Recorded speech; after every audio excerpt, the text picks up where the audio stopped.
Hello and welcome to the C Butters Tech channel. Now you may not know this, but if you live in the US and have access to a Best Buy, you might belong to an exclusive club who has access to the Thinkpad Yoga 2-in-1 14-inch device. However, it's commonly known to the rest of the world as the Thinkpad Yoga 460. And this device is not available in lots of countries, yet it's been available in the US for some months at this point. So even though Best Buy isn't advertising this as the Thinkpad Yoga 460, the chassis is exactly the same as what the Thinkpad Yoga 460 is. And we've got it here to take a look at. The base configuration is a Core i5 6300U with 8 gigabytes of RAM and a 256 gigabyte SSD. So the good thing about this is it's skylake. It has a 940M discrete GPU in addition to an Intel 520 graphics processor, integrated graphics. So it does not skimp on power in terms of processor for this class of notebook, and a discrete GPU is pretty effective versus, the integrated graphics. So let's take a look at the features on this device. So in general, it's pretty basic if you're accustomed to ThinkPads. Very similar to any of those other devices. You've got a full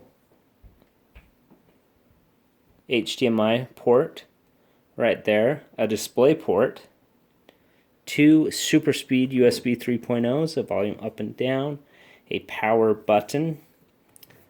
On the back side, since it accommodates yoga positions, there's nothing on the back other than heat vents. On the other side, we have the power and also the OneLink Plus dock connector, another USB 3.0 port, headphone jack, full-size SD card slot, and this little guy, which has not been an integrated part of the previous generation of 14-inch ThinkPad Yoga devices at Best Buy. But this is the capacitive pen that we've seen on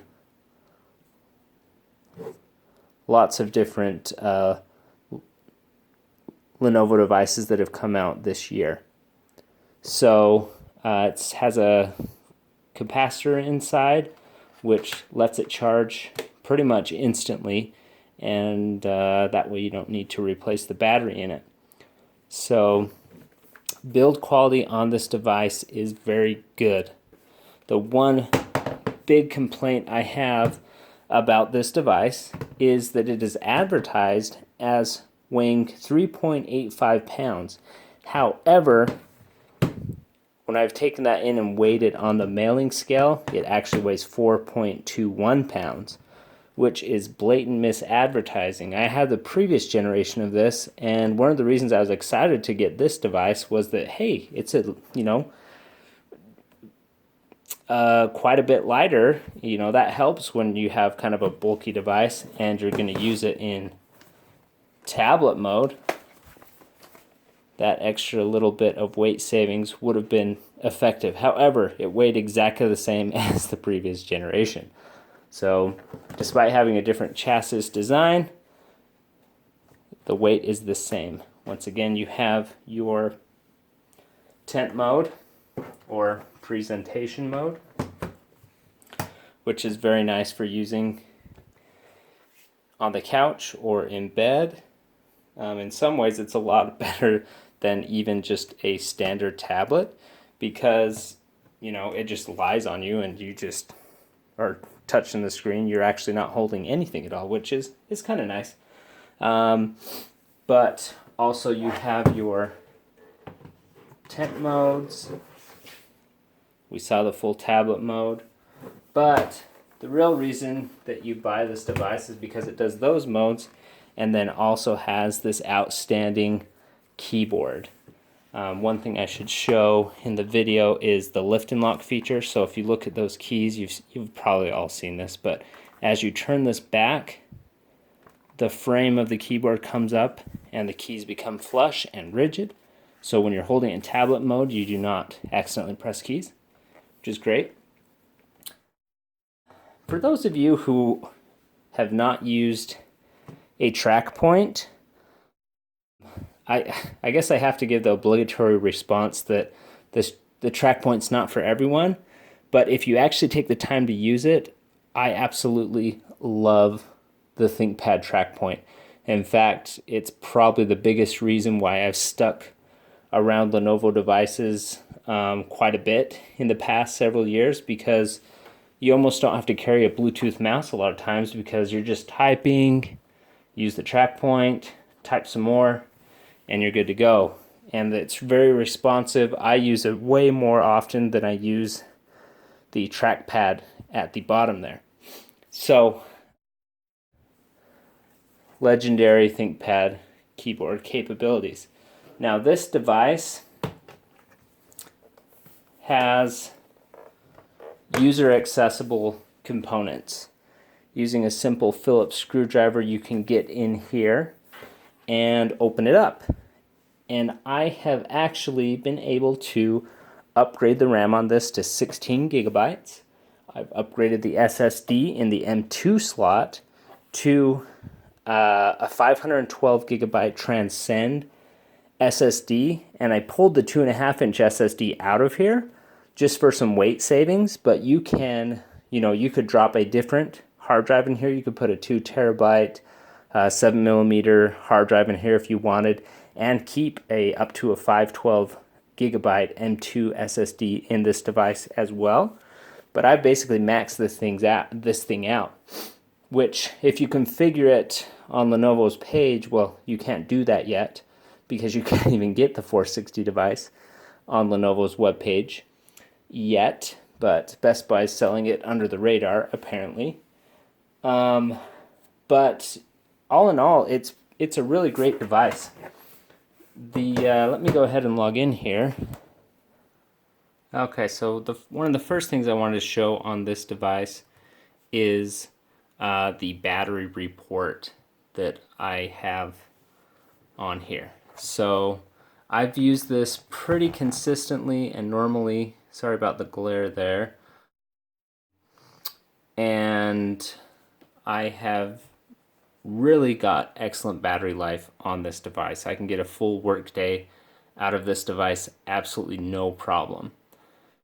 The reason I'm able to do that is because, in general, note-taking, you have a power-sipping Skylake device, and the battery's large enough that it actually really does a great job. So here's my real usage throughout the last few months or so, and you can see that I'm getting 7 hours and 23 minutes. And I don't skimp on the brightness. I'm usually, I'm not max brightness all the time, but I usually use the suggested brightness on here. And granted, most of the usage is, taking notes in OneNote, but it's really a great device for meetings because I can type when I need to type, and I can draw on the screen when I need to draw on the screen. So one thing that we can look at really quickly is the OneNote drawing capabilities. Okay, so let's take a look at OneNote. It uses the capacitive pen that I mentioned earlier, but it also is using Wacom AES technology. So it's not the old school Wacom tablet, it's the newer technology, but it's still, I don't personally notice too big of a difference between the two, but I'm not a digital artist. I take notes a lot, but I do not draw very often on these devices, and if I do, it is not for any professional reason. In fact, I'm trying to draw a slow line here.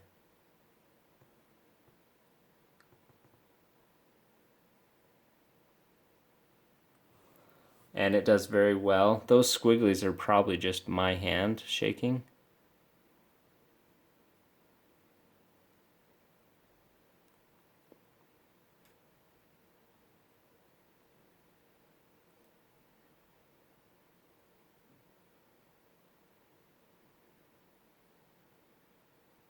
So very little jitter at all on there. Obviously, you go quicker and there's almost no jitter at all. So very responsive. Very little lag on this thing. It really has the capability to handle whatever you want to throw at it. Another thing that Lenovo tends to include on their ThinkPads is this little battery bar right here, which is, I like. You know, they had that in Windows Vista and Windows 7, and they've finally written it for Windows 8 and 10. This is a Windows 10 device. So it really works pretty well.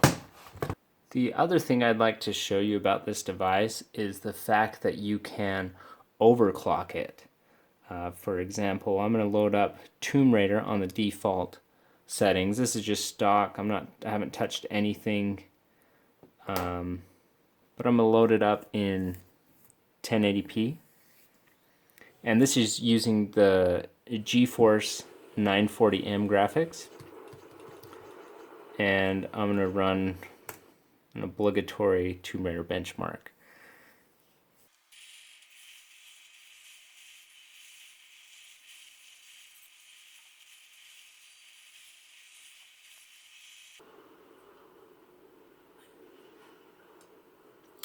Okay, so there you go. Averaged 47.9 frames a second.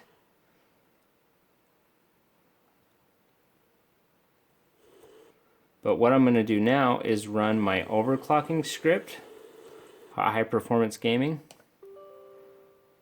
And that uses a program called NVIDIA Inspector. And what that did was basically boost the core clock and the memory clock on my device. And I'll show you in detail some of that later, but let's run a second benchmark.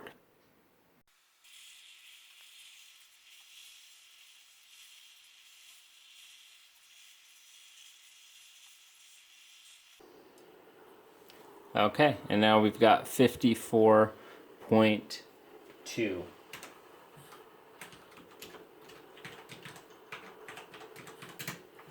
That is a 13% improvement, and across the board, you know, I've seen that, and depending on the game, really boost frame rates, even up to 22% sometimes. That first run maybe had a little bit of a benefit because it was starting cold. So anyways, let me show you that overclocking tool just so you can see how to use it very quickly. It's called NVIDIA Inspector. If we open this up, I'll show you the settings you would change. So there's a button down here called Show Overclocking, and it says you could break things. You could, so be careful. So here's my settings. I have actually upped the core clock pretty much all the way.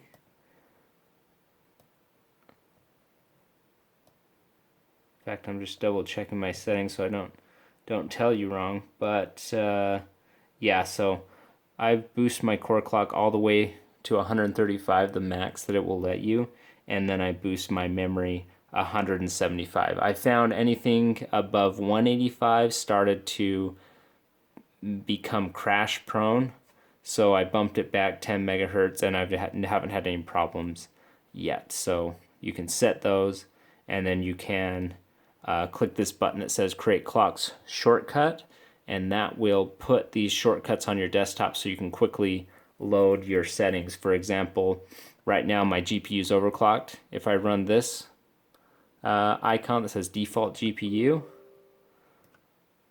then you get that error message sometimes, but that brings your core clocks back to stock. So very easy to overclock this device, get a little boost out of it. With that boost enabled, it really is pretty comparable to the Microsoft Surface Book in terms of GPU performance. So if you aren't convinced by the Surface Book or don't want to pay that much for a Surface Book, here you have for $8.99 something pretty much just as powerful. It uses the same processor, almost the same GPU. You know, this device uses slower DDR3 memory, but you know, basically you've got a Surface Book that's quite a bit heavier, but a lot more inexpensive.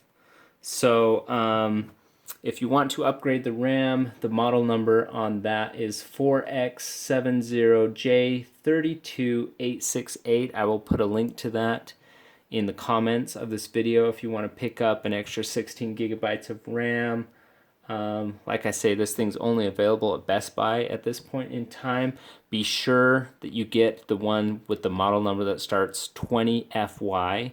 If it's, they still have lots of the older models in stock, so you don't want to get stuck with an older model. The older models do not have the pen, so you want the 20FY. The older models don't have the Skylake Intel 6th generation processor either. So all in all, I think this device in the 14-inch space provides the best value, bar none. I mean, you've got a really solid package. The screen is, you know, I think the reviews I've read about the sRGB color space, it's, you know, somewhere around 70%, so not great for 2016. But if you're looking at it on this camera, you can see it's maybe a little bit muted in the colors, but really nothing wrong with it at all. It's plenty bright, and it also has this little Windows button on the front. I don't know if you can see that very well, but really a very classy business device that is capable of doing many things for you. The Yoga hinge gives you an edge over a lot of the competition in terms of just being super versatile. You know, you can swing this thing open and write on it, take notes, do whatever you need to do. You can even, if you're a digital artist, you can leave it actually open like this, and at this point the keyboard still works. And in fact, I'm going to flip it this way. I've seen some people doing this a lot lately with these Thinkpad devices, where they will use this as a drawing pad and they will still have access to the modifiers like a control key or, you know, a shift key. They can easily hit the buttons while they're drawing, which is really a great feature for those digital artists. Not that I am them, but, you know, great battery life, lots of cool features. You can upgrade this device to have as much storage as you want, pretty much. You know, you could get 512 and an SSD with an additional 2 terabytes of space in the 7mm slot. So really a great all-around device. My biggest complaint is that it is kind of heavy for the tablet modes, but really solid. I think that, you know, that 3.85 pound specification that Lenovo had listed for this device was maybe meant for the real ThinkPad Yoga 460 that is going to be available in the US sometime soon. And I don't know if maybe some of the components are maybe a little bit higher quality, or the chassis has been revised with more carbon fiber to get it down to that weight. But the models that they sell in Best Buy, at least the one that I received, is not 3.85 pounds, it's 4.21, which gives it a little bit more heft, but really not a big deal in the grand scheme of things. But that mislabeling is, you know, does not make me happy to be advertised one thing, but it's not that. But the rest of it in this device is pretty great. So if you are in the market for a 14-inch notebook, I would say this is probably the one to get. Thanks for watching the Seabutters Tech channel review of the Thinkpad Yoga 460. Subscribe, and we'll see you soon.